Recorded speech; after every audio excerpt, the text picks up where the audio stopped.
And at the World Economic Forum 2026 in Davos, India emerged as a clear global focal point, drawing praise from world leaders and top CEOs as a trusted partner and a powerful engine of growth, investment and innovation.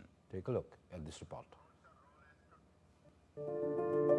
India emerged as a clear focal point at the World Economic Forum 2026 in Davos, commanding global attention as political leaders, policymakers, and top corporate executives underlined India's growing stature as a trusted partner and a destination of choice for investment and innovation.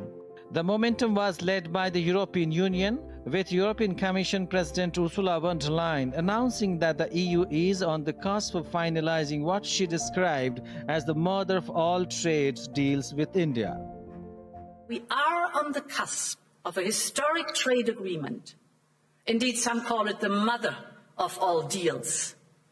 One that would create a market of 2 billion people, accounting for almost a quarter of global GDP. And crucially, that would provide a first-mover advantage for Europe with one of the world's fastest growing and most dynamic continents. Reinforcing that message, German Chancellor Friedrich Merz, speaking at Davos, said the current global climate presents significant opportunities for nations that believe in free trade rather than protectionism and isolation. I was in India a week ago, and I have no doubt whatsoever that the era of great powers presents an opportunity for all of us and for all countries that favor regulations above arbitrary rule and see greater benefit in free trade than in protectionism and isolationism.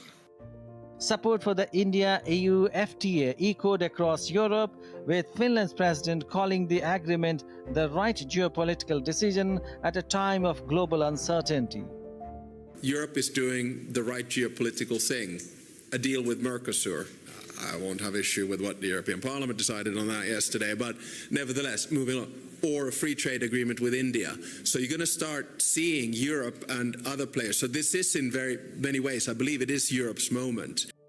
Global finance institutions also highlighted India's structural strength. IMF Managing Director, International Monetary Fund Chief Christina Georgia said India is a standout among emerging economies for its competitive advantage in artificial intelligence, crediting decades of sustained investment in information technology and digital talent. Not surprisingly, we have many emerging market economies with comparative strength.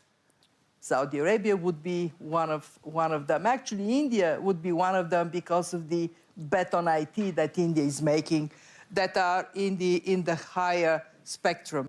From the corporate world, confidence in India's trajectory was equally emphatic. Qualcomm CEO Cristiano Amol said India is rapidly emerging as a global manufacturing hub for electronics, reflecting how companies are balancing economic efficiency with political risk mitigation.